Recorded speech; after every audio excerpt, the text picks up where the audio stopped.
Hi, my honey. I'm so excited to be recording this for you today. Hopefully this goes well. I received so many interesting suggestions from my request for video topics, and the one I've decided to go with first regards mood regulation. I received a question about how we can better regulate our moods. So like with all things, we can't discuss this topic in isolation. We are multifaceted beings, and every aspect of our being and our lives has an impact on the other. Moods, or feelings and emotions, are no exception to that rule. So emotions, feelings, and therefore our state of being, our mood, is usually derived from thoughts that we've been thinking first. Now, those thoughts might not be conscious and deliberate. By that I mean you're not necessarily sitting and thinking a thought like, I think I'm going to be in a bad mood, or I am in a bad mood about X, Y, Z, or I'm going to choose not to have any control over my current emotion. No. The thoughts that influence our emotions are way more subtle than that. In fact, the most powerful ones are thoughts that we're usually not conscious that we're thinking. They're in fact on the realm of beliefs. They're thoughts that we have thought so many times in our lives or been programmed with by our environment, so much so that they have become assumptions about what we believe to fundamentally be true. And very often, emotions and moods fall into that category. So if feelings follow thought, follow assumptions, and are the result of our unconscious beliefs, why does that matter?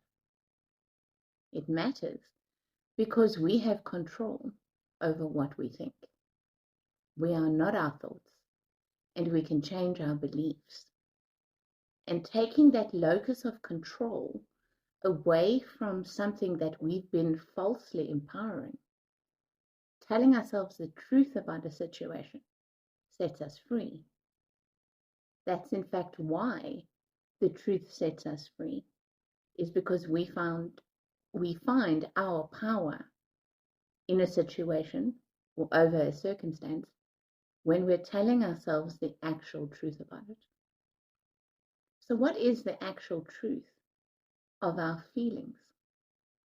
Our feelings arise as a result of the thoughts that we're thinking, consciously or not. So it's a process, like with everything else, of going within and being truly honest with ourselves about what it is that we think, what we believe, and what we're assuming to be true about the topic at hand. In this case, the mood I'm in. To not tell yourself the truth about it, or to not even be aware of what the truth might be, is to disempower yourself. As soon as you tell yourself the truth about why you're feeling what you're feeling, it's then in your hands to be able to change it. So first things first, that internal locus of control. What has the power here? Do I have the power? Do I hold the power? Or does my mood have the power over me? You have the power, my honeys. You always do. Regardless of what you might be thinking or feeling in any moment, the power is always yours to make a different choice. So if I'm feeling down, I can choose for the next best feeling that I can possibly reach for. If you would like a video dedicated to the emotional scale and how to climb the ladder of frequencies in order to feel better, let me know in the comments and I'll do a video dedicated to that.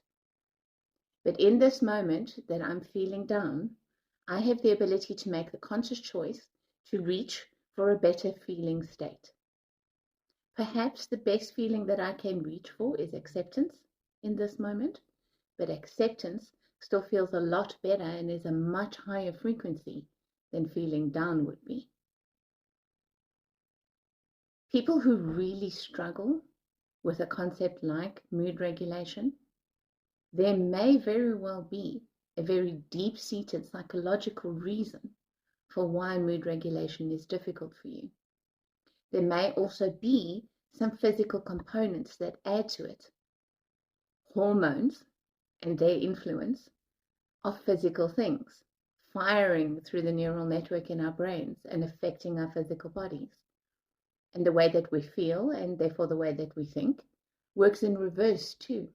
While feelings can arise from thoughts and have physical repercussions, physical states of being can create feelings which give us thoughts, and then very soon we're stuck in a confirmation and a feedback loop.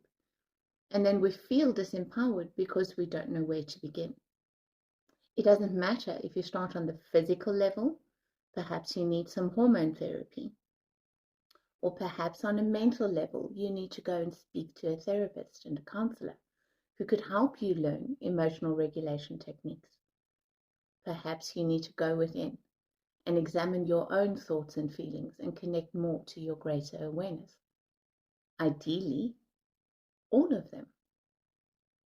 Address your mood on a physical level.